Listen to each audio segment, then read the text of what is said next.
Oh, it did.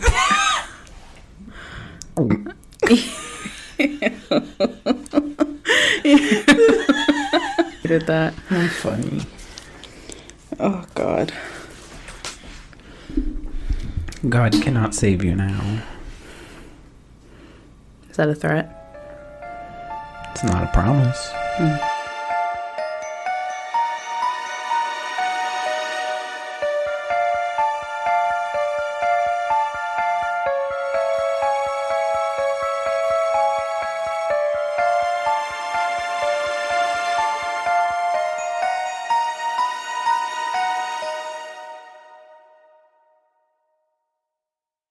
Hi, Podcast Besties. Hi, besties. Welcome to episode 20, the big 2-0 of Isn't That Odd podcast. You did it this time. I did. You missed. It's funny because you made the big 1-0 joke on episode 1. Yeah, and then I missed it for episode 10. And then you missed it on episode 10. Yeah. So you just got redemption. I love that for The big 2-0.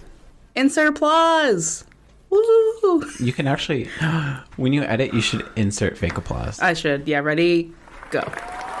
Thank you. Thank you. Thank you. So yeah, we're back for another great episode of the Isn't That Odd podcast. I'm Breana. And I am Paul. And today we only have one episode for you today because it is my turn to do a special. Baby's first special. Yeah, that's what my notes are called. So up until this point, Breana is the only one that has managed to do a special episode. And she forced me to do one myself. So I was feeling very self-conscious about me being the only one doing specials, so I told Paul that he had to. Yeah, so if you don't like hearing me talk, that sucks because this whole episode is going to be just me. Yep.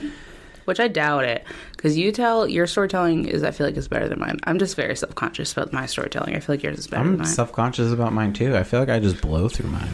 I feel like I blow through mine. Literally. I have a migraine. I'm just like... I'm on another one right now. Love that for you. I don't. I'm already in a great mood today. It makes one of us. Well, my head is pounding right now. At least you had today off. Yeah, but like... I had to work. Thankfully, our coworker let me out early, so that was nice. Because I got scheduled today, which is usually a podcast day. So I am home, and now we're doing the podcast, and now it's a great day. Nice. I was going to stop and get another coffee.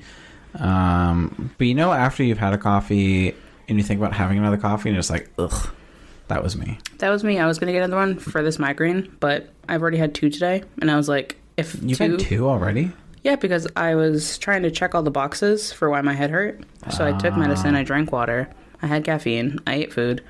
And I think today is just a headache day. Sometimes I just have them. That's fair. Now I'm just having a drink for fun because I am upset. It's a good thing it's a special day then, where you don't have to worry about notes. Mm-hmm. What a great time! What a great time! Great timing. Yeah, so I'm still mentally checked in because I didn't have to work that much, and I actually sold stuff today. So like that just makes work so much better. Did you get the bacon? No, I don't think so. Mm. Today's typically the last day of the promotion, so the goal is probably higher than it should be. That's fine. No big deal. I got my personal bacon. That's all that matters. That is all that matters.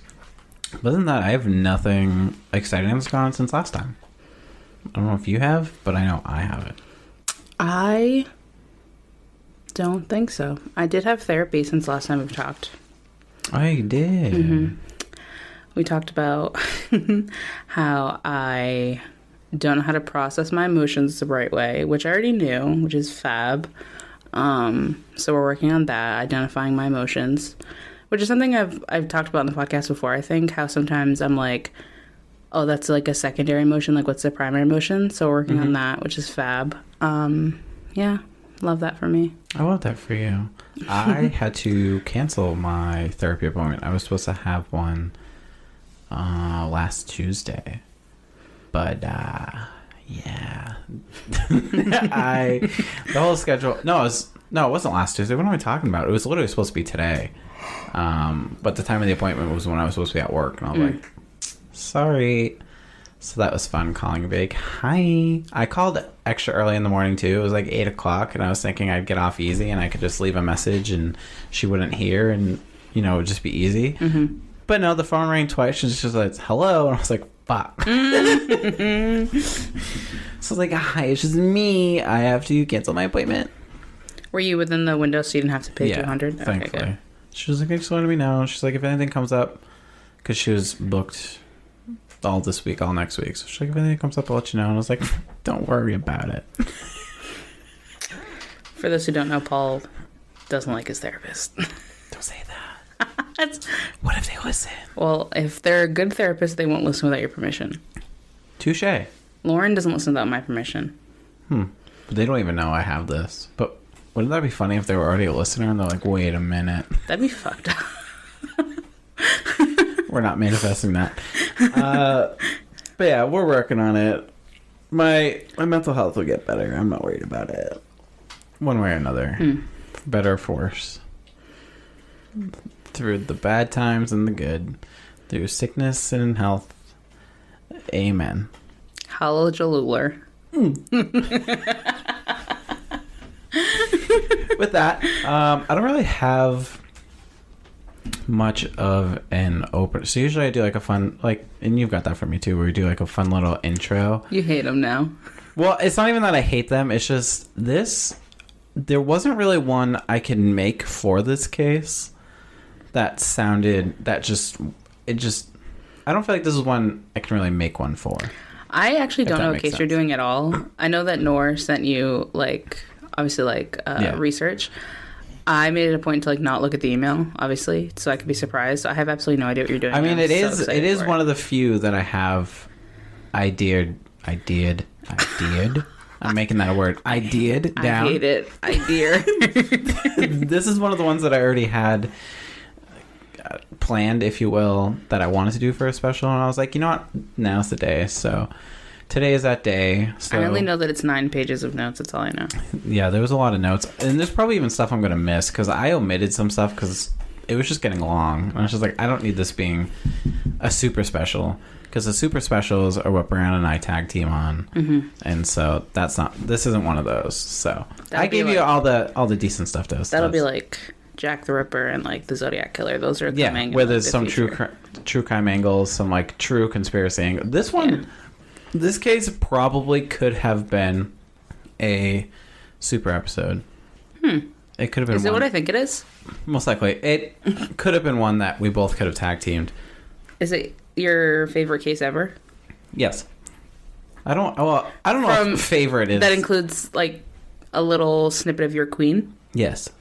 Yeah. I know what it is. I'm excited. Yeah, this is definitely one of the most intriguing true crime cases that I've ever heard, and it's also really sad at the same time.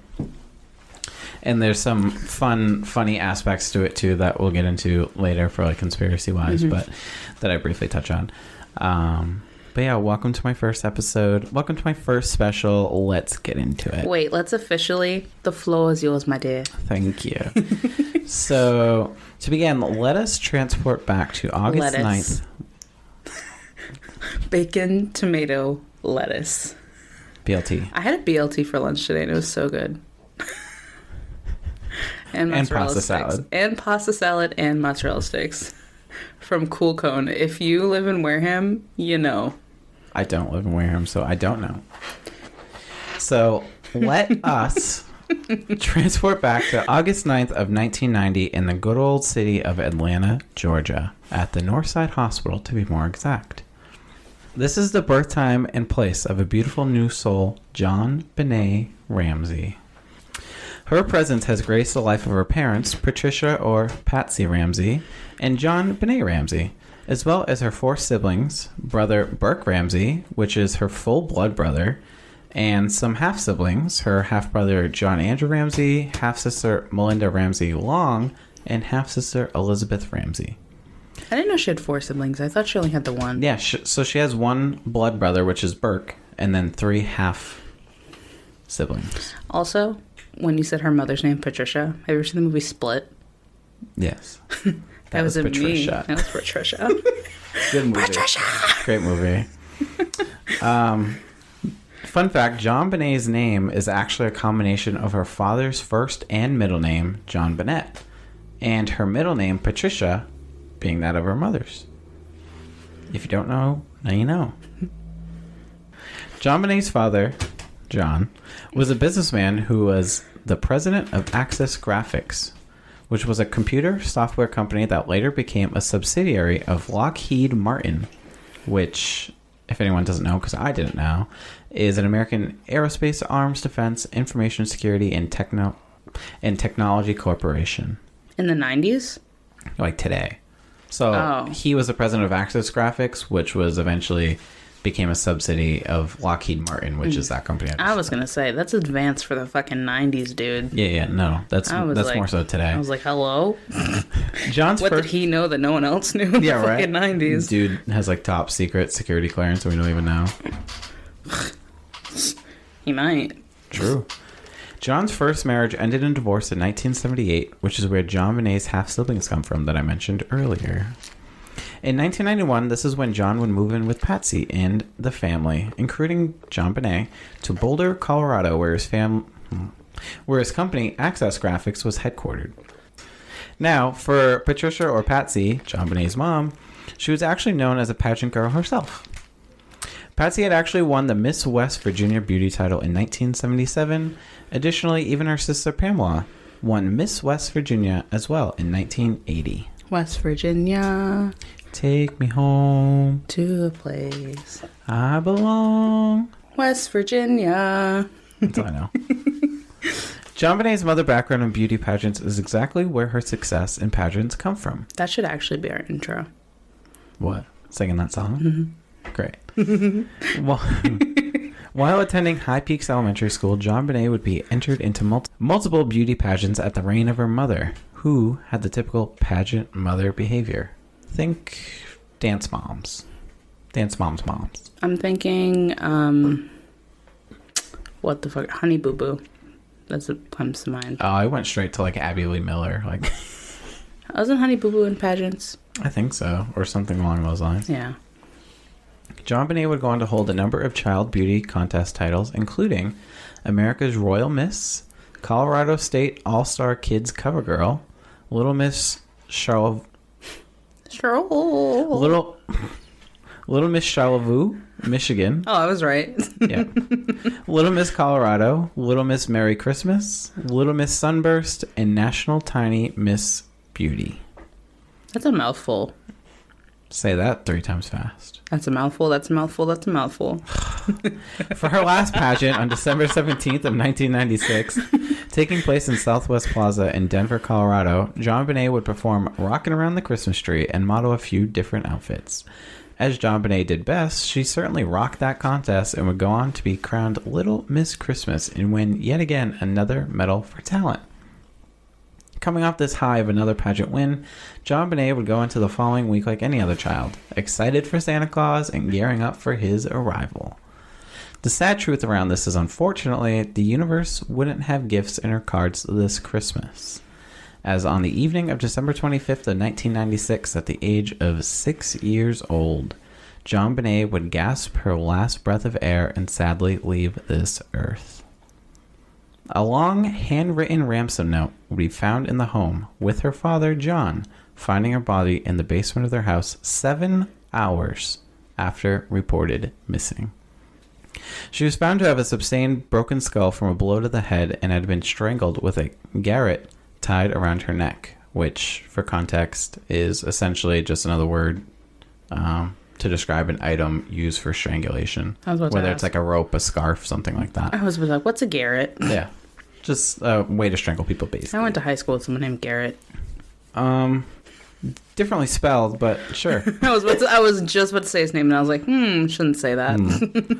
The official autopsy would report JonBenet passing away from asphyxiation by strangulation associated with craniocerebral trauma and would be ruled a homicide. While this case is unfortunately still unsolved and considered a cold case, let's dig a bit further into the facts and what we know surrounding the case as a whole. So before I dig in, I'm curious, do you know a lot about this case? I'm sure you do. Yeah. What do you think about it? Going into this, what do you think? Do you have any idea on what you think happened or who you think did it? I don't know who I think did it because there's a lot. But I coincidentally was just listening Funny you say there's a lot, because there's actually very little. No, I was just listening to a podcast the other day about it. That's why I think there's a lot. Because the podcast I was listening to the other day said that there is a possibility that it's like the guy who's dressed up like Santa. Oh, yeah. And then, okay, I understand now. Yeah. I thought you meant, like, evidence-wise, and I was like, No. there's actually very little. No, it's like suspect-wise, yeah, there's a lot of different... Yeah, suspect-wise, there's a lot of people. Yeah. There's a lot. In terms of, like, evidence, there's really not. And then the way that, like, they handled the scene and just, like, everything, the way that it was handled also is what I mean by, like, it's a lot. Because, like, a lot of things got mishandled. So, like, that's also why they can't really figure out who really did it. Because just, like, the way things were mishandled and, like, her body was moved. They couldn't even, like, process the scene the right way. So it's just, evidence was tampered with. It's just the whole situation was just fucked up. Like, this poor little girl is never going to get the justice that she really deserves. And it's like...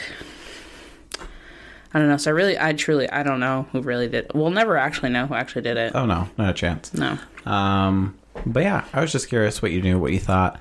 Thankfully, all that we'll get into. Discussed. So for you listeners, don't worry. I know, that's why I was like, I don't know what I should say. No, that's fine.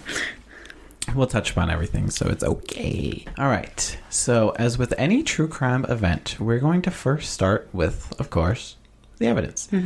So the biggest piece of evidence in this case is the ransom note that I mentioned previously. According to statements from Patsy giving to authorities on December 26th, which is just a day after the murder, she would only begin to realize her daughter was missing after she found on the kitchen staircase in their home a 2.5-page handwritten ransom note.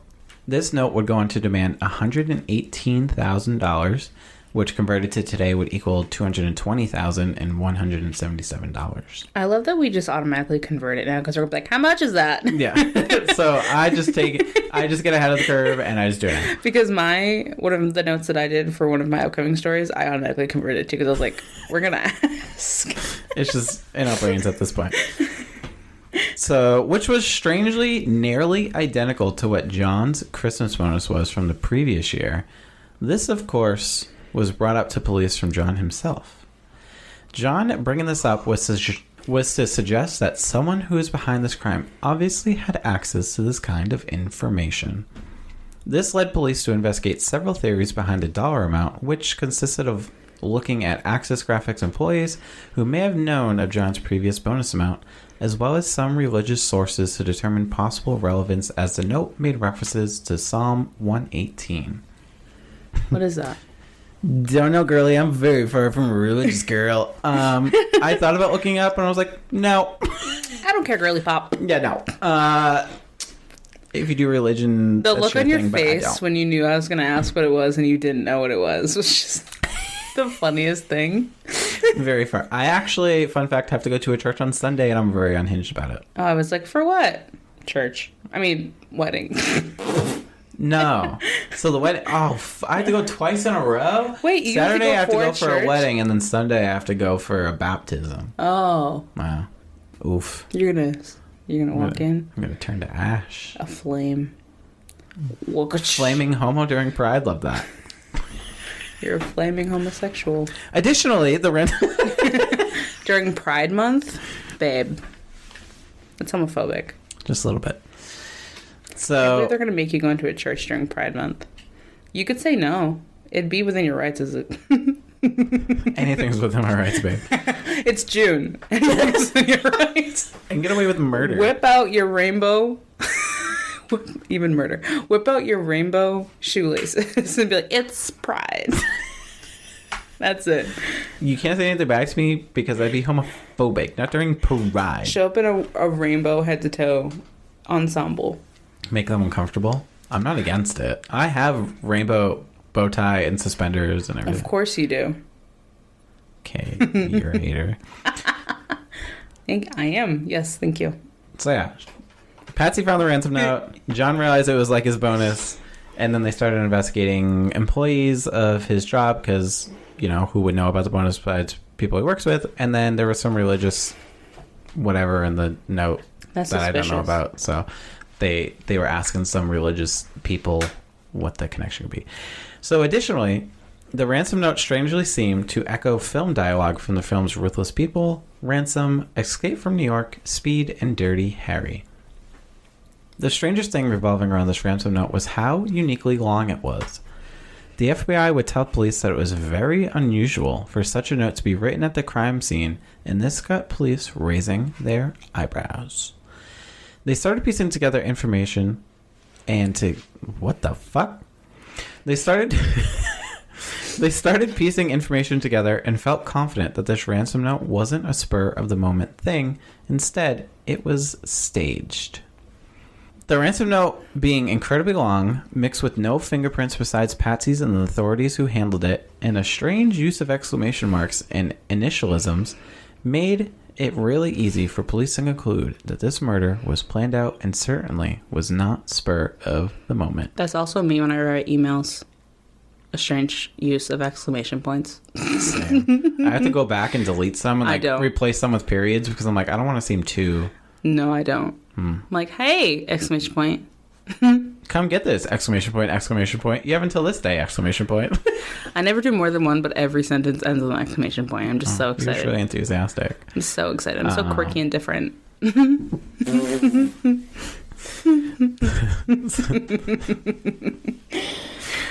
the most eyebrow-raising detail about the note is that it was... Is the exclamation points. No. Well, yes, but no. Well, yes. Is that it was found that it, as well as a practice draft, were written with a pen and a notepad from the Ramsey house. A practice draft? Yeah. So they wrote it, and then they're and like... And said, nah, I crumpled it up and made a new one. Probably. Me doing homework in school, I'm like, oh, no, this handwriting doesn't look good enough. That's probably what it was. Like, 2 chicken scratch, you'd throw it away. Even more... he writes anything. Actually, yeah. Chicken scratchy really as bad. Fuck. If it's for me, it's chicken scratch. If it's for other people to see, if I write notes like at work or something for information. It still looks like chicken scratch. Don't even say it doesn't. That's so rude of you to say. It's not rude if it's true. It's not true. I promise you it doesn't. I'm going to upload a piece of my handwriting. Okay, go ahead. And let everyone vote on it. Okay, go ahead. Great. So be on the lookout for that. Even more so, the Colorado Bureau of Investigations reported, quote, there are indications that the author of the ransom note is Patricia Ramsey, unquote. However, no definite conclusion could be found as the evidence for this fell short, and even a federal court struck down this theory as 6 certified handwriting experts looked at the note and other examples of Patsy's handwriting and found no real similarities. Which, first off, if I tried hard enough, I could make my handwriting look a lot different. I'm just saying. Me too. I can copy people's handwritings easy. So the fact they're just like, can't be her because, like, obviously, yeah, the evidence doesn't point to it, but at the same time. It's like a really weird trait thing, if that's what you want to call it, that I have. Mm-hmm. I used to do it for fun. If I, like, saw people's handwriting in high school that I liked, I'd be like, oh, I like that. And I would, like, adapt it into my handwriting so I can easily copy other people's handwriting. Huh. Interesting. Let me forge your signature real quick. I'm going to have you try one today. Anyways. Your chicken scratch of a signature. Yeah, exactly. Good luck. Your scribble. Now, I know I gave a lot of information about the note and all, and I'm sure everyone is just yelling at me to let you know what the note said. So it is as followed. The note says, Mr. Ramsey, listen carefully. Listening.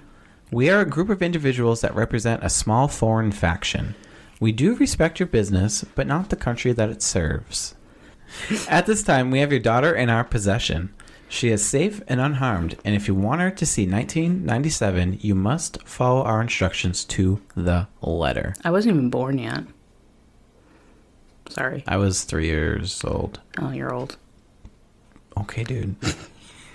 You will withdraw $118,000 from your account. $100,000 will be in $100 bills and the remaining $18,000 in $20 bills. Make sure that you bring an adequate size attaché to the bank. That's not specific enough. When you get home, you will put the money in a brown paper bag. I will call you between 8 and 10 a.m. tomorrow to instruct you on delivery. The delivery will be exhausting, so I advise you to be rested. If we monitor you getting the money early, we might call you early to arrange an earlier delivery of the money and hence an earlier delivery pickup of your daughter. Any deviation of my instructions will result in the immediate execution of your daughter. You will also be denied her remains for proper burial. The two gentlemen watching over your daughter do not particularly like you, so I advise you not to provoke them. Speaking to anyone about your situation, such as police, FBI, etc., will result in your daughter being beheaded. If we catch you talking to a stray dog, she dies. If you alert bank authorities, she dies. If the money is in any way marked or tampered with, she dies. You will be scanned for electronic devices, and if any are found, she dies. You can try to deceive us, but be warned that we are familiar with law enforcement countermeasures and tactics. You stand a 99% chance of killing your daughter if you try to outsmart us. Follow our instructions, and you stand a 100% chance of getting her back. You and your family are under constant scrutiny as well as the authorities. Do not try to grow a brain, John. You are not the only fat cat around, so don't think that killing will be difficult. Don't underestimate us, John. Use that good Southern comfort sense of yours. It is up to you now, John. Victory. SBTC. I have two things to say. One, that stray dog comment was weird because what the fuck the dog doing? What that dog doing? What does a dog got to do with anything? What if he just wants to pet a dog? He's stressed. He has an emotional support dog. Hey, some people have my dog. You can go tell your owners. And the dog just goes woof, woof, woof, woof, to the like what? They're like, huh? I know. Two, fat cat. These fucking. They have an animal fetish. They keep throwing these weird animal innuendos into these fucking letter. Oh, she flipped me off. See, my thing is the SBTC at the end, like what the. It's signed at the end, S.B.T.C. Period. No. Period. Period. Period. Period. She's dead. Oh, it's not funny. I was trying to remember the questions in my head. That's why I stopped listening. What questions? The ones that I had about the dog comment? Yeah, and then the cat. Yeah, so and then yeah. Anyway, what does that mean? I don't know. Oh. That's just what stuck out to me. I don't know. Obviously, I just want to know what that means. Oh, period. Period, Slay Queen. Period. So up until this point, we have a poor young girl that was taken from this world too early with a ransom note that some are pointing towards the mother. Oh, true. And we're just laughing about the word period. Yeah. Period. Transporting us to the crime scene and night of the murder, the only people known to be in the house on that night of JonBenet's murder were her immediate family members, her parents, John and Patsy, and their son, Burke.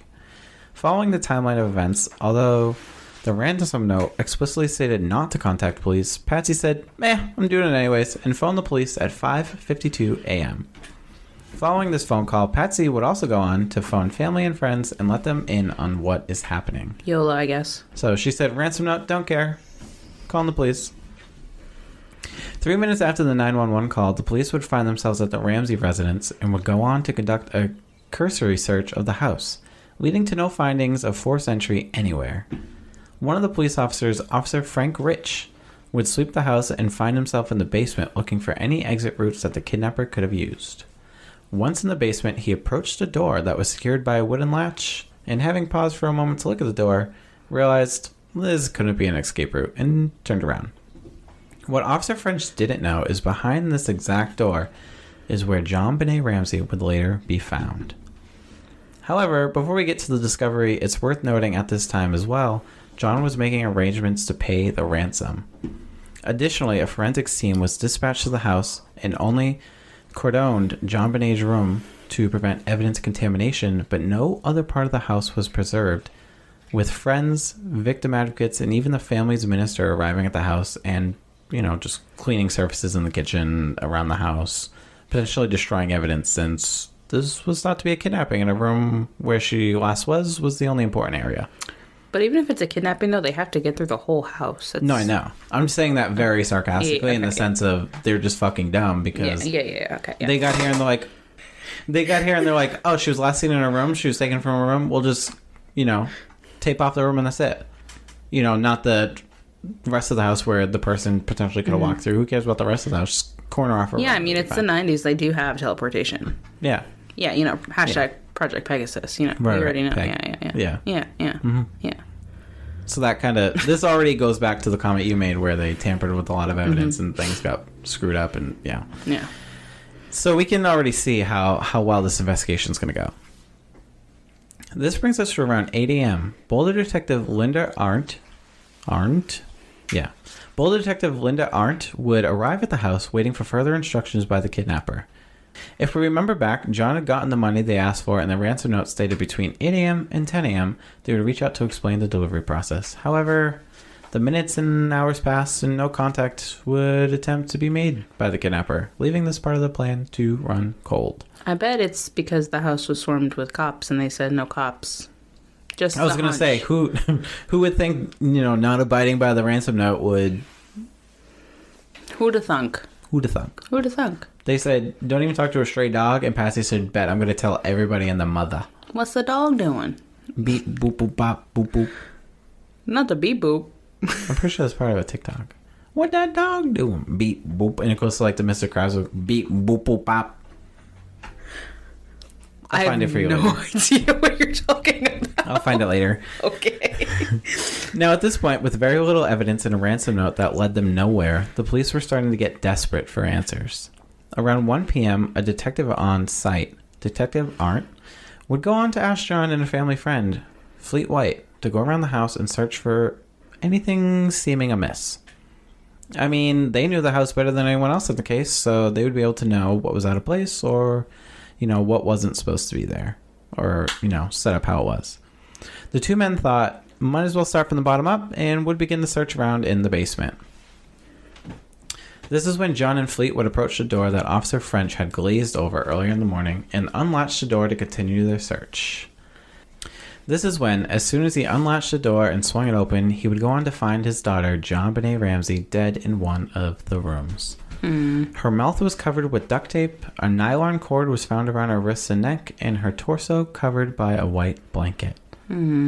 Although I can see this being as a move of a caring father who is distraught and just wants to get her out of the position she's in, but John would go on to pick up her body, bring her upstairs, and completely contaminate the crime scene further, with critical forensic evidence being disturbed for the appropriate team that returned on site after her discovery. What I also don't understand is why they sent them to investigate the property in the first place. I get I truly, actually, I don't get why. Because they say, oh, you guys know the house the best, maybe you should go look to see what's disturbed, but... I think it's just the point they have... At this point, they have no leads, and they don't know what's out of place and what's not.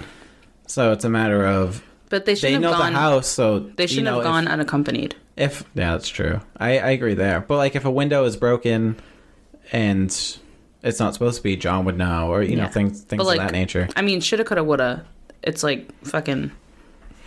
over 20 years later at this definitely point. should have went with them to they should not have they should not have gone alone. It's just... But this is one of the theories.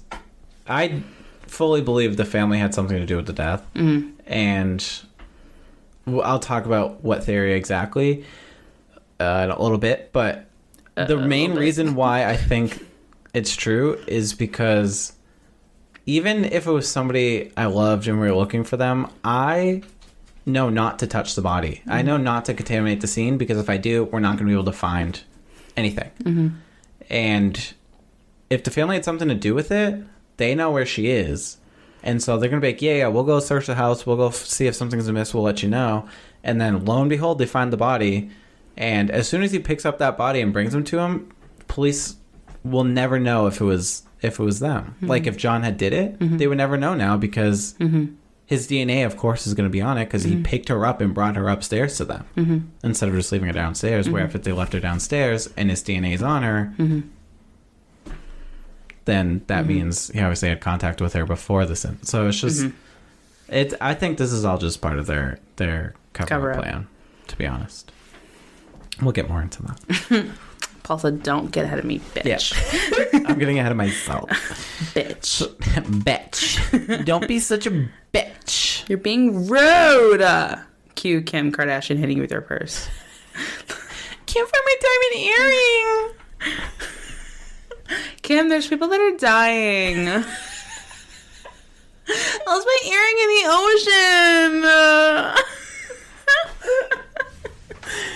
ocean. Oh, man. Peak COVID, am I right? COVID? Didn't that all happen during, like, the COVID time? I'm sorry? Like, that whole, like, Kim Kardashian where she lost her diamond earring? You thought that happened during COVID? Yeah. You thought that episode of Keeping Up with the Kardashians aired during COVID? Yeah. It did not. Why? That happened a long time ago. Was it? I promise you. Oh. It might have rerun during COVID. Yeah, maybe. It was not aired live. It was not newly aired during COVID. I don't know, man. I don't, as the kids say, keep up with the Kardashians, so. Go on with your story. I'm gonna give you a pass on that one. Go on with your story. It was fucking funny, don't be a hater. Don't? Following this discovery, police would go on to collect samples of handwriting, blood, and hair from each of the Ramsey family members, so John, Patsy, and Burke. And the three of them would go on to be interviewed within the following weeks by police. Now, before we turn our sights into a full overview on the investigation following the discovery, let's quickly go over the autopsy and what transpired from it. Following the autopsy of JonBenet Ramsey's body, it would be revealed that she had been killed by strangulation and a skull fracture, like I mentioned earlier. The autopsy showed no evidence of conventional rape. However, sexual assault could unfortunately not be ruled out of question. No semen would be found on the body, but there was some evidence that pointed towards a vaginal injury. At this time of this autopsy, the pathologist recorded that it seemed like her vaginal area was wiped with a cloth. In addition to this, the garrote that I mentioned earlier in the episode was found to be a nylon cord and a broken handle of a paintbrush that was tied around JonBenet's neck, which was a tool used to strangle her. I just realized, didn't we tell you that we weren't going to cover crimes against children for a while, and here you are covering a crime against a child? Yeah, but this is... I can't not do this case. I'm sorry. You just started saying this, and I was like, this motherfucker. There's only little blurbs about talking about what happened, okay? The rest of it is just about the family. This motherfucker thought he could get this shit past me. He thought he could get this shit past me, and I wouldn't notice. And I did. Strangely enough, the part of the bristle end of the paintbrush was actually found in a tub containing Patsy's art supplies. So, not only does a ransom note come from inside of the house, but the shit that you used to strangle JonBenet also came from inside the house. The call is coming from inside the house. Quite literally coming from inside the house. And just how the ransom note got linked to Patsy, suddenly the paintbrush is part of Patsy's art supplies. So, and did you just say the paintbrush was found in the kit, though? Strangely enough, the part of the bristle end of the paintbrush was actually found in a tub containing Patsy's art supplies. So they put it back? It wasn't found? So it was the broken... So the paintbrush, the handle part was wrapped around with the cord. And the bristle, like the actual brush part, was found in the art supplies box or whatever. I thought you were saying they put it back. I was like, these motherfuckers. No. So they went in there, they broke the handle, put it on their neck, and left the bristle brush in there. So the call is quite... Everything is coming from inside the house. Quite literally inside the house. Even stranger, the autopsy included a, quote, vegetable or fruit material which may represent pineapple, unquote, which was concluded JonBenet had eaten hours before her death. Neither John or Patsy can recall putting any fruit or even feeding fruit to JonBenet. However, 9-year-old Burke, who reportedly had been sleeping until police arrived, had his fingerprints on a bowl of pineapple that was found in the kitchen. Now, aside from the autopsy results, December of 2003 saw forensic investigators extracting enough material from a mixed blood sample found on JonBenet's underwear to start establishing a DNA profile. So sadly it took so long because back in 1996, 1997, DNA technology just wasn't there. Even in 2003 when they started this, it still really wasn't there. Now, at the time being 2003... Oh, I got ahead of myself. At the time being 2003, DNA technology isn't as advanced as it has become in the present day, so this is a hurdle the investigation has been running into. The DNA found in the underwear belonged to an unknown male person and excluded the DNA of each of the Ramseys, because as we remember, police had collected DNA samples from them right after the body was found. DNA, hair, blood, all that, so... That was used to exclude them from this piece of DNA that they found. A question I have before. You might answer it later in the story. Do you know if they use genealogy at all for that DNA they find? I didn't see anything on that, no. I wonder if they're going to do that. Me and Q1 were just talking about genealogy last night because... I don't think... At this time, it definitely wasn't. No, I mean, like, if they're going to do it. Oh, I haven't seen anything talk about them doing it in recent time. No. Yeah, because last night on the news, this is off topic, they just... they're charging a prosecutor who just got, caught because they found out he was a serial rapist because, through genealogy. Because... He was, leaving, What is genealogy? I know. 23andMe, and, I used Ancestry.com, and so, my DNA is in, Ancestry.com. Yeah. So, say, for example, if, one of my family members was, a serial rapist or something, and they were leaving DNA behind, they could... put the sample in CODIS, and then they could, take the sample and, put it against, 23andMe and, Ancestry, yeah. And it would hit against my DNA, and they would come to me, and they would give me, the criteria of, their suspect, and I could be like, oh, that's blank. So-and-so, that's my cousin blank. That's who that reminds me of, who you're explaining. Crazy. And then they could, stake him out, and then, say he throws a cup away, my Starbucks cup, say he throws that cup away, and it has his DNA on it, and they grab the cup, and then it matches. So, say, that DNA they have, they throw it in CODIS, they throw it, in the genealogy base, and then it hits on, his third cousin's sister, whatever, and then, it's crazy. Yeah, because, they have this in CODIS, but they don't. Yeah, so they found a prosecutor who was a serial rapist through genealogy. Me and Kim were watching the news about it last night, and that's how they found the Golden State Killer, I think it was, through genealogy, which is crazy. Yeah, genealogy's crazy. Especially with the 23andMe and stuff, all that stuff, like you said. It's also just crazy because everyone's doing it because they want to know about their family and stuff like that, and it's they're obviously their ancestors and shit, and it's basically just proving to people that their family members are pieces of shit because it's oh, your your uncle was a rapist in the 70s, and now you're able to prove it because here's the DNA that proves it because you put your fucking shit in 23andMe, and it's it's just crazy. It's fucking crazy. I hope they use it for this. That would be nice. I know, that's what, I don't know why, but you said that, and I was like, because we were just talking about it last night when I was cooking dinner, because Kiwan just randomly had the news on, and I was just watching it, and I was like, I think the issue is I don't have it explicitly in these notes, but I do remember looking over it, is kind of recently-ish, back in 2016, one of the newer investigators that's on the case, and was just talking about the case, was saying that essentially this piece of DNA isn't even necessarily something that could be worthwhile. I hope this thunder is picking up on the mics. Right. It adds to the to the ambiance. Yeah. They were saying this piece of DNA can't even necessarily be tested again because it's so small. That, and not even that big of we got you. Because he was saying what do I want to say? DNA that's kind of this size could just come from anywhere, whether it's skin cells or it literally could be I was passing by JonBenet at school or something, and my skin cell just so happened to get it's on her. Okay, I get what you're saying. Yeah, okay. It's so small, and it's so it could just literally have come from anywhere. I get what you're saying. Okay, yeah, I get what you're saying. So while it could potentially give more clues and say oh, this person was around her, it could give it's one of those things where it's oh, it comes from 20% of the population, or comes from but it wouldn't narrow it down to oh, this comes from 1% of the population, where it's going to be this person. It's not okay. And it could have just come from a wind. It could have. Yeah. Okay. That makes sense. Yeah. Who knows exactly what? So okay. That makes sense. That's probably why they won't use genealogy, if I had to guess. I thought it was I was assuming it was a different kind of DNA sample, but that makes sense then. Okay. No. Yeah. Unfortunately. Okay. Sorry, I got off topic with genealogy. Because if it was someone's semen or someone's spit or something obviously that is concrete. Yeah. You were near her. You did something. Genealogy to me is such an interesting topic. I'm always ready to fucking talk about genealogy. I think it's so interesting. Maybe one episode just for fun. Yeah, I think it's so interesting. All the serial, it could fit true crime. All the serial people who have been caught with it is absolutely fucking insane. Just we can make a whole episode of just Golden State Killer in general being caught with it is just blows my fucking mind. I'm sorry, I'm getting off topic. No, we're good. Ooh, a bookie mama. So, kind of get back to the story.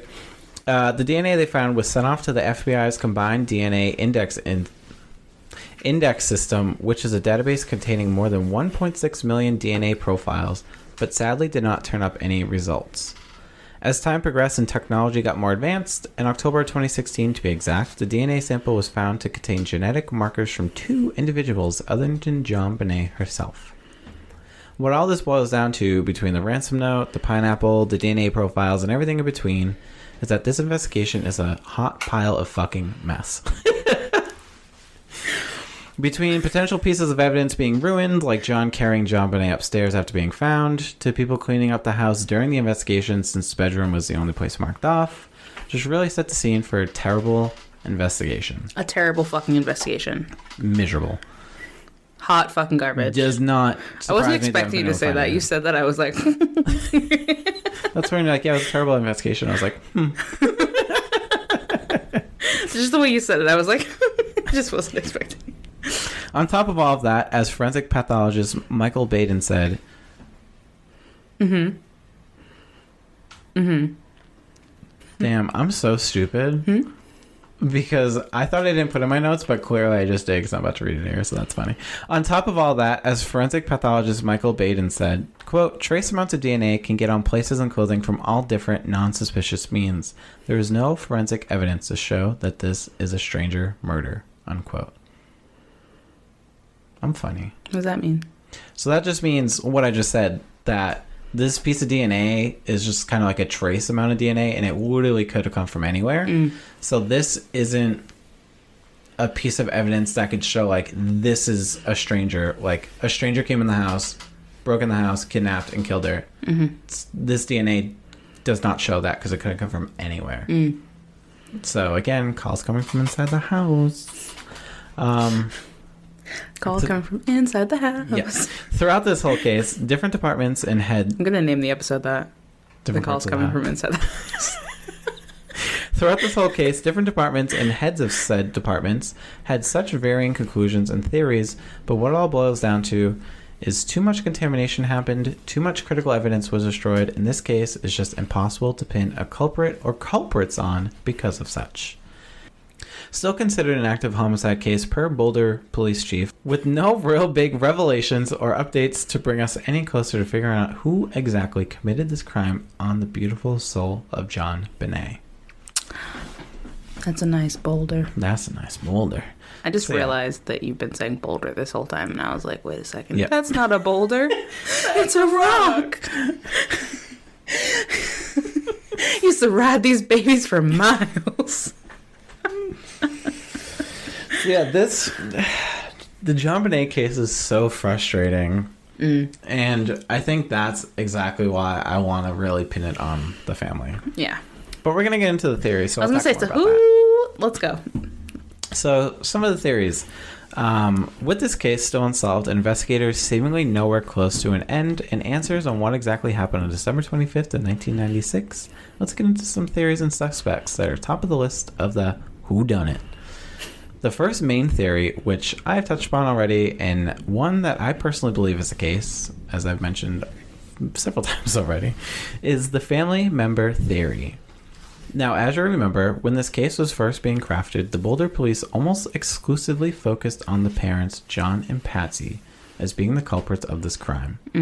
As a retired profile with the FBI, Greg McCary, stated, quote, statistically, it is a 12-to-1 probability that it is a family member or a caregiver, unquote, when a case involves homicide of a child. That is not a... That's very... His quote, not mine. I'm like, is that a big probability or a small probability? I'm like, wait a second. No, like 12... There's essentially only one time where it's not from inside the house. But out of 12, every 12 cases, right? Every 12 cases is an inside to one that isn't. But that's... So that... What? What? I have a migraine. Every 12 cases, there's ones where it's not coming from inside the house. Correct. Okay. I thought it was the other way around. I was like... No. So what that essentially boils down to is most cases of this scenario. The call is coming from inside the house. Call's coming from inside the Okay, house. so he's saying the call is probably coming from inside Correct. the house. Okay. I thought it was going the other way around. That's why I was having a aneurysm. I was like, what? How does that support the family member theory then? I was small like, probabilities. I was like, the call. They called with the call. I was like, hang up the phone. Stress. Anyway, go ahead. When it comes down to the scene of the crime, the police saw no evidence of forced entry, but what they did see was evidence of staging of the scene, which Hell we yeah. saw with the ransom note, like how it was incredibly long, was a pen and paper found in the Ramsey house, etc. And when police were investigating, they recalled the Ramseys not being cooperative in helping them solve the case in any manner, which the Ramseys chalked up to a reluctance due to fear that they would be hastily selected as the key suspects, instead of giving a full investigation into the possibility of intruders. So the Ramseys said, I don't want to be pinpointed for this because it's not us, so we're not going to cooperate, because if we cooperate, you're just going to think it's us instead of investigating an intruder theory. What kind of backwood ass fucking Exactly. theory is that? Because I know if I wanted I know to they help, live in a town called Boulder, but it sounds like they're just walking around a fucking boulder with that theory. Yeah. They're just like, let's walk in circles. Because if I was trying to help solve a murder of someone I loved, I would be fucking front of the line to be like, Paul what can said, I do? here, How do can you I want help? my ass cheeks as well? I'll give that to Yeah, you right. too. Do you want me to shit in a cup? Like, what do you need me to do? Shit in a cup. But they're just Before I like, draw the line. I will actually not shit in a cup for you, They're- officer. I'm sorry. That's the one thing I So can't sorry. do. Take me to jail because I'm not shitting in a cup. me, babe. But yeah, the Ramseys are just total I opposite. can't believe They're you just said like, you'd shit in a cup. Yeah, yeah. Yeah, warm cup and Yeah, all. it's fine. And that's a spooky dookie. So What episode was that? I don't even know. So, but instead, the Ramseys are just like, no. If we help, you're not going to investigate an intruder. You're just going to think it's us, so we're not helping. That's not how that works. It's not. So, one major theory as to who, what, and why revolves around Patsy, the mother. This theory goes on to say that she struck JonBenet in a fit of rage after a bedwetting episode and strangled her to cover up what she had done after mistakenly thinking she was already dead. The strangulation also theoretically could have been a red herring aspect to cover up other elements of the assault and killing, such as Patsy striking her, etc. How does that play into the sexual assault, though? What do you mean the sexual assault? 'Cause then she Well, said- it wasn't necessarily, there wasn't any concrete evidence that sexual assault happened, but there were signs like something may have happened. Because there wasn't any semen, there wasn't anything like that. Yeah, but but it if just there's looked like trauma to the vaginal area, she's 6. You're not. Do you get what I'm saying? No, I get what you're saying. You're not. You're not 6. You're not 6 and have that, and it's not. And it's normal. That's not normal No. in the slightest. So there had to be. Unfortunately, there had to be. Unfortunately. Well, this isn't even the theory I believe in, so that's why I'm Okay. like, I don't care. He's in. We're not talking. But also, if there was a bedwetting episode, I feel like since police cornered off the bedroom, do you they think would it was have. the brother? They would have. He gave They me would eyebrows. have. If the bedwetting theory was, the police would have found the bed to have been Wetted. wetted, and there was nothing saying. Maybe they did the laundry. Well, the bed was Well, no, still because, wetted. unless they decided to strip her bed and put on Unless new they have sheets. insert brand that we work for here, brand name, waterproof mattress Oh, protectors. get out of here. We're done. So this theory mainly falls apart because she has no. So this theory mainly falls apart because she has no history of uncontrolled anger. Even Burke, JonBenet's brother, being quoted as saying, quote, "We didn't get spanked, nothing of the sort, nothing close, nothing near laying a finger on us, let alone killing your child," unquote. But I mean, a crazed dance mom-esque mother, who knows, you know? Again, like I said, I don't believe, this isn't the theory I believe in. What I believe in is this next theory. Another theory revolving around the family pins the spotlight on her brother, Burke. Honestly, his name's Burke. What do you expect? True. Like Preston Burke from Grey's Anatomy. If you know, you know. I don't. So, although Burke was interviewed 3 times, the police never had him listed as a suspect. never had him listed as a suspect. He's pretty sus if you ask me. However, a popular theory pins him as the target, especially after an interview he did talking about the case in 2016, and he was seen smirking a lot while talking about it, which people are saying is duper's delight. What does Which, that if you mean? don't know what that is essentially when someone gets a high because they successfully lied or cheated. So he's on this interview saying, "No, I didn't do it," and then he has like this like rush of like joy because he knows he got away with it. And talking about it just like gives him joy because he knows he lied and got away with it. I don't know if that's true though, because as someone like myself, and I don't know, because personally I don't know what I believe in what happened to her, because again there's just a lot. Personally, when I get uncomfortable, like when things make me uncomfortable and when I have to talk about things that make me uncomfortable, I laugh and I smile a lot just because I'm so uncomfortable. So I don't know. Yeah. I don't know if that's what that is. Well, I mean, that's essentially... And I know that's what a lot of people said. I'm not saying that's an excuse, but that's what I do. So that's like, I could see myself doing that. If something happened to someone in my family, especially like even with the thing that happened to my mom, when I was talking about it, I was making jokes. I was laughing about it. Yeah. And you guys were like, I was literally laughing and making jokes about it. And you guys were looking at me like, but I mean, crazy. that's literally what the defense is for people that are saying that's the case, and they were just saying he's uncomfortable, that's just how he deals with it, whatever. And which is like, I'm not saying, because obviously what it could go either way. Yeah, what if he did it? Because I know about this theory, and like it's a pretty strong theory. Yeah, it's a pretty strong that he probably did do it. Yeah, it's pretty strong. Yeah, I'm not saying that it's not strong. Right, but there is a lot of strong theories where a lot of people could have possibly done it. Right. So but if you watch that interview, it is kind of crazy though. Yeah. Because he's just smiling. I haven't watched Theory personally. I haven't watched the interview. It's just so uncomfortable. I said Theory. I haven't watched the Theory is what I said. Great. I love that. Watch the Theory. This alleged theory states that on the night of JonBenet's death, Burke, who was 9 at the time, had gotten out of bed to help himself to some pineapple. JonBenet, being in a bedroom close by, heard her brother get up and followed him. Paul over also doesn't like the strawberries. Kitchen. I like strawberry puree. I don't like whole strawberries. Paul also doesn't like tomatoes.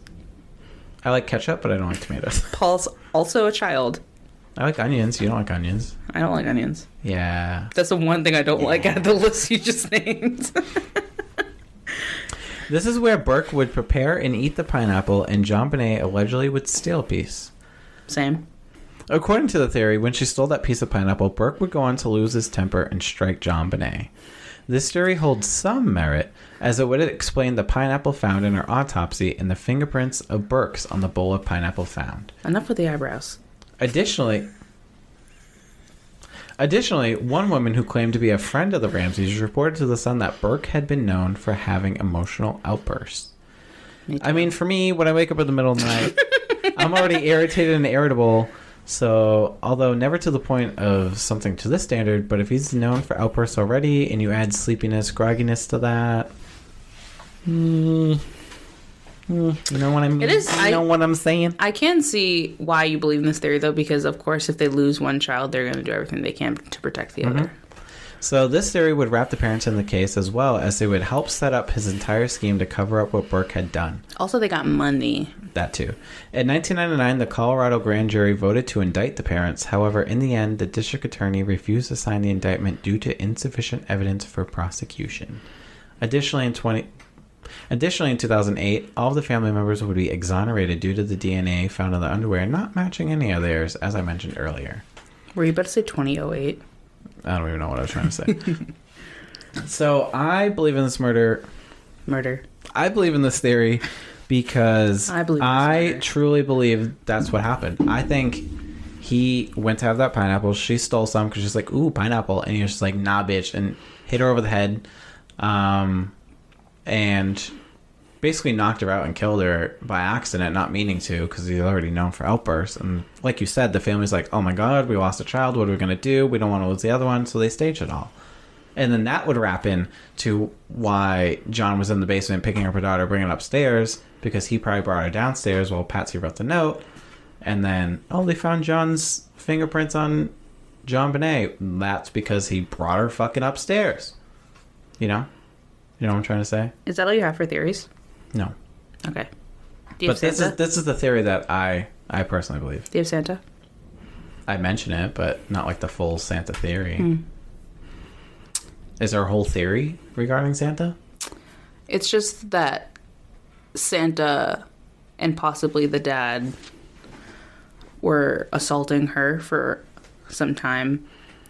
And, like, personally, I think that happened, and then I think that the brother theory is what killed her. So I think that's why she had the trauma, trauma. Gotcha. So I think it's kind of like both. I think it's like a mix of a lot of things. That's why I'm saying that I don't know exactly what happened to her, but I think it's like a mix of a lot of things. Interesting. So with the family seemingly ruled out, what else could possibly have happened? That's why I was asking if you had the Santa thing, because I didn't want to be like, talking about Santa, and people are like, who is Santa? I didn't talk about them assaulting her, but... Well, no, yeah, that's just the other part. I don't know what the Life of Me is, the podcast that I was listening to, because I listen to a lot of fucking podcasts. Maybe I'll figure it out before we post it, and I'll tag it in the show link. Got it. I'll figure it out, guys. Don't worry. Okay. Well, the second prominent theory revolves around the idea of an intruder. What's big to note here is the police at first refused to seemingly follow this trail. They, as I mentioned, were very much honed in on the Ramseys and seemingly tunnel visioned them for a long time. Tunnel vision. The only reason the prosecutors followed leads for the intruder theory was partly due to an unidentified boot mark left in the basement room where JonBenet's body was eventually found. The list of early persons of suspects included the Ramseys' neighbor, Bill McReynolds, who often played Santa Claus around town, Chris Wolf, who was a local reporter whose own then-girlfriend pinned him as a suspect, which I think is crazy. That's like what Ted Bundy's girlfriend did to him. Oh, really? Mm-hmm. I don't know much about Ted Bundy, to be honest. Well, I know about, but I don't know, how he got we'll have to cover Ted Bundy. Then you were like, let's not cover popular cases. I was like, Ted Bundy, off. And here we are covering popular cases. Paul's like, I don't know anything about Ted Bundy. I'm like, babe, don't worry. Let me tell you. We'll cover. Okay, great. Linda Hoffman, who is a family housekeeper, and Michael Helgoth, who seemingly died of an apparent suicide shortly following JonBenet's death.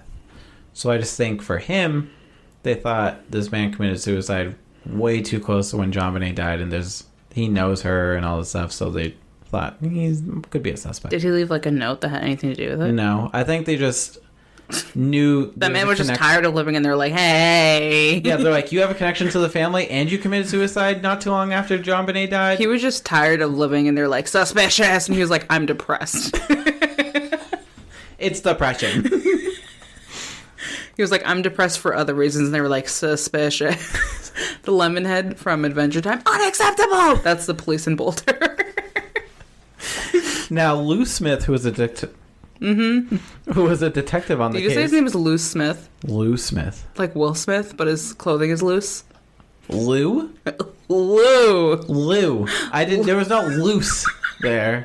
I said Lou Smith. They said loose, like footloose. No. Oh my God. Lou Smith, who was a detective on the case, assessed the evidence he had on hand and concluded that it was in fact an intruder who committed these crimes. When assessing the property... It's... Okay, never mind. Sorry, go ahead. When assessing the property, it was found that 2 windows had been left open slightly to allow for electrical cords for the Christmas decorations outside, a broken basement window, and 1 unlocked door. I was just about to ask, how do they get into the house with no signs of broken entries? What I'm trying to say. Let's touch it out. Broken entry isn't the phrase. 4th century? Yeah. Loose theory revolving broken entry. I'm an idiot. This is a petition to change it to broken entry. Broken entry, yeah. Blame it on my migraine. Loose theory involving this sees someone entering the home through the broken basement window, but critics fired back at this theory as there was supposedly an intact cobweb in the basement window, and the steel grate that covered the window also had undisturbed cobwebs, as well as the foliage around the grate being also undisturbed. The spider's like, look at my fucking cobweb. Look how amazing my cobweb looks. This would not be this amazing if someone came through this. And the spider's like, look at my handiwork. All 6 of its arms are like on its hips, and it's like, look at my amazing work. Do you think if someone came through they would look this good? Let me This bitch is making a whole animated film on this one spider. No, because I was just gonna say, if I broke into someone's house, I would make sure that I didn't touch any cobwebs, because I fucking hate cobwebs. I hate spiders. I mean, I guess it depends on There was an ant in my car on the way here, and I pulled over on the side of the road to get the ant out of the car. Oh my God. It thought it was going to be in my brand new car. Absolutely not. No. This can also be seen in the aforementioned windows, as well as an additional dust and debris on some of the sills. Now, Lou believes whoever did this crime... Loose. No. Subdued JonBenet using a stun gun, which in itself is crazy. Wouldn't there be marks? You would think. Isn't a stun gun like a taser? Yes. And took her down to the basement. Well, yeah, essentially. And took her down to the basement where she was killed, and the Ramsey note would then be left upstairs. What the hell? This theory was also seemingly supported by former FBI agent Don E. My name's Donnie Doug. Douglas. Doug Dimino. Doug Dimino.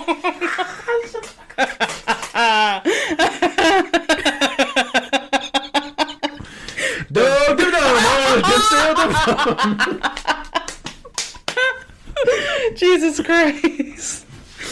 This theory was also seemingly supported by former FBI agent John E. Douglas, who was actually hired by the Ramsey family at one point.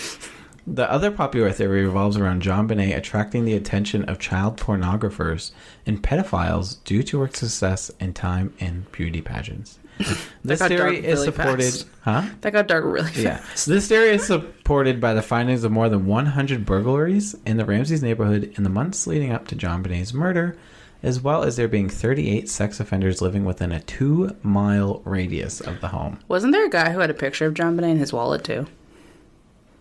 I remember reading that, Yeah. Overall, the intruder theory is seemingly the most popular theory, as the unknown DNA found on the clothing leads many to believe that an unidentified male committed this crime, and the tunnel vision around this case is focusing right on this piece of DNA, as it's their strongest lead to anything concrete. Now, to round out this case and episode, I want to talk about a brighter theory. What the fuck am I trying to... What were you even doing? Rounding. I want to talk about this brighter theory that is floating around there that is my favorite for multiple reasons, but mostly it's just for fun, and I think is a good one to end off on, you know, kind of like a palate cleanser. So, of course, the story of JonBenet Ramsey, while unsolved currently, follows the death of a child beauty pageant star that had such a bright life ahead of her. So while many are looking for suspects in the whodunit, what if they are completely overlooking another theory that actually sees JonBenet being alive and thriving? You know what's actually really funny? What you're going to say is actually so stupid because they literally had her dead body. This theory goes on to talk about how on the Christmas night of 1996, JonBenet wasn't killed in the basement. Instead, she was kidnapped as part of some Illuminati conspiracy that her parents were in on that led her death being staged and faked by her parents. Where's the body? Whose body was it? Now, you may ask, if she was kidnapped and her parents were in on the plan, what happened to her? Whose body was it? That's what I'm glad you asked. I didn't ask that. This theory points to JonBenet coming back into the spotlight in 2008, but not as JonBenet, but instead as global hit pop star Katy Perry. Do with you her ever song, feel I Kissed a Girl. Like a plastic bag. Drifting through the wind. Wanting to start again. This theory started back from a YouTube video in December of 2014 titled, JonBenet Ramsey is singer Katy Perry. Just straight to the point. Straight to the point. I love that for them. Not even clickbait. No clickbait. Not even clickbait. No clickbait. They don't have to put in asterisks, not clickbait. No clickbait. No, absolutely not. They said this is what you're going to get in this video. This is pre-clickbait era. Right? That's an hour-long video, no clickbait. No. Not even a bit. The theory gained traction as soon as it was posted, and several YouTubers were going to make their own evidence-based videos regarding the theory. The evidence the theorists were pointing to includes a resemblance of Katy and JonBenet, as well as a resemblance of both of their parents. While one YouTuber made their own video, even went on to describe how their eyebrows are very similar, which obviously is very deeming evidence pointing towards this being true, right? Yeah, because your eyebrows are like concrete. You can never change the way your eyebrows look. No. Not ever, for never, never. They have to look the same always. Additionally, another YouTuber pointing out how one of the lines in Katy Perry's memoir references her writing songs at an early age and saying, quote, "Not that I was one of those stage kids. There was no JonBenet Ramsey inside of me waiting to burst out," unquote. What does that even mean?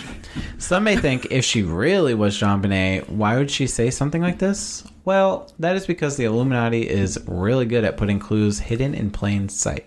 I'm sure we can all think of a few we've heard or seen over the years regarding Illuminati symbols, etc.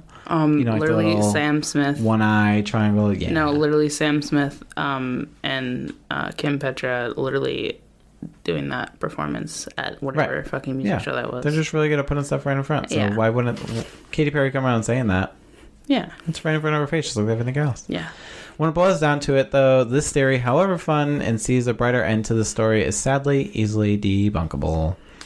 Debunkable. As the article on NYU Local states, quote, there is no real evidence other than white people look alike, unquote. Not my quote, but I thought it was funny. Honestly, valid. Yes, correct. That's my quote. Valid. White people look alike.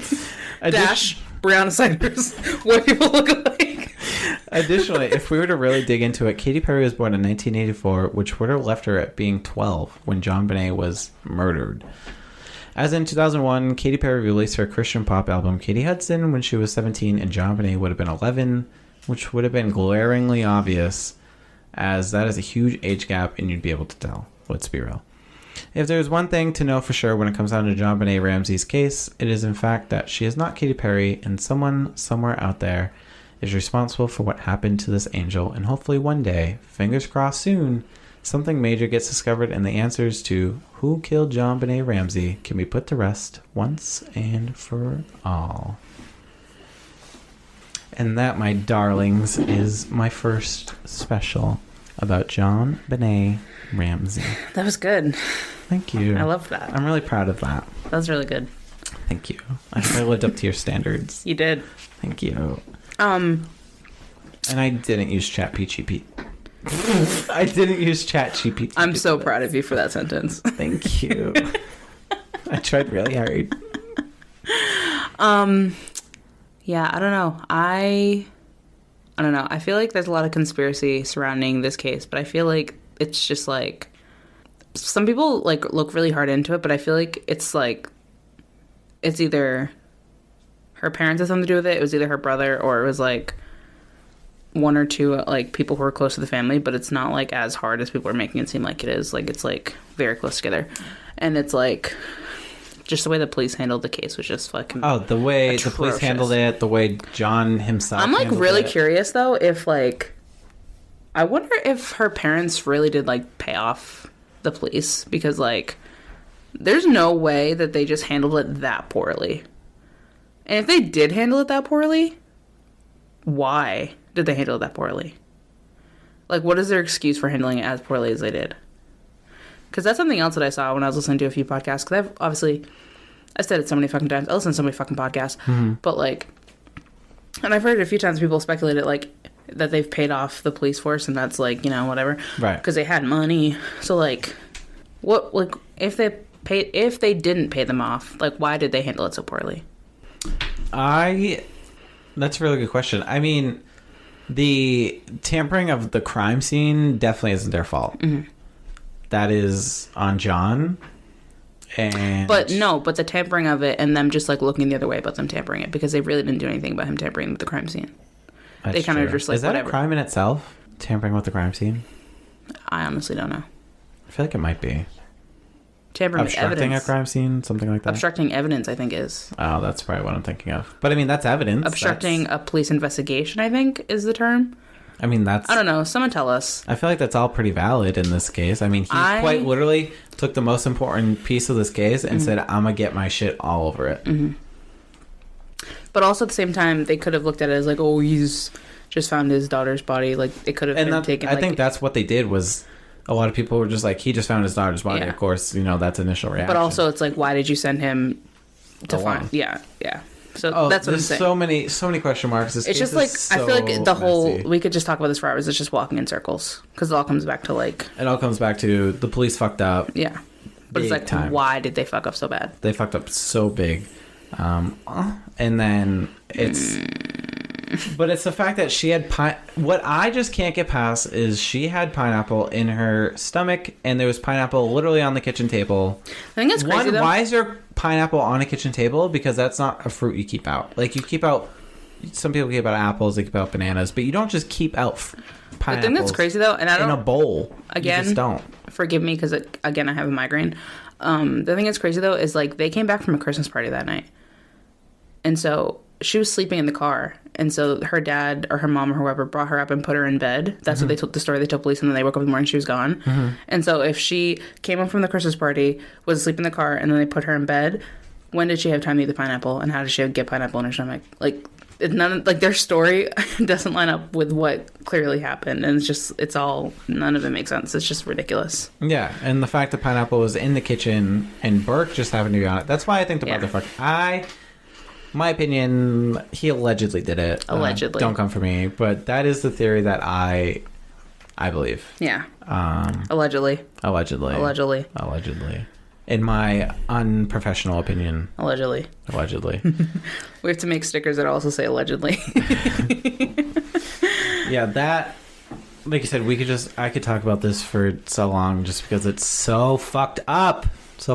Everything about it, nothing went well, nothing went right. It's just all bad.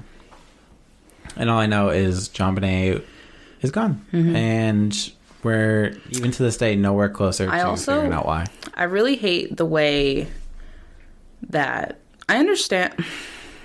I actually don't understand. I don't understand beauty pageants for young girls as a whole. Just the environment of them. Like, I understand, like, I get it for, like, women, like, older women, because it's, like, their choice to do it. Yeah. I get it sometimes for, like teenagers, because sometimes, like, for scholarships for school and stuff like that, but, like, for young girls, it's such a weird experience because they're, like, sexualized at such a young age. And then it's weird because it's, like, circling back to that weird guy having, like, a picture of JonBenet in his wallet, and then it's, like, the pedophiles in the area, and then like just like all the weird stuff that goes on with it, and just like her having like the vaginal trauma. It's just like that poor girl went through all this stuff because her mother wanted to relive her glory days through her young daughter. True, yeah. And it's just like she did not ask for any of this. No, it's just, she was just thrown into it because her mom said, "This is what you want to do. This is what you're gonna do." Yeah, this is what you want to do because this is what I want you to do. And JonBenet's just like, sure, because she's a child, and that's what you do when you're a child, and it's just. So that's. I don't have no. I don't have anything to say. I can't. I can go political, but I'm not going to. What? Oh. Okay, great. So with that, thank you for tuning in to another great episode of the unsolved podcast. I really hope you enjoyed my first special, and if you want more, let me know. And if you don't want more, don't let me know. Most importantly, let us know what you think about this case. If you have any outstanding thoughts, who do you think did it? Why do you think they did it? What are your takes on this case? We want to hear. Yeah, give us a hot goss. Give us a shout either on Instagram or Twitter at isntthatoddpod or isntthatoddpodcast on Facebook. Or you can email us at isntthatoddpod@gmail.com. Answer in whatever poll or question we put on Spotify. A lot of ways to talk with us. So link up, babe. Let's chat.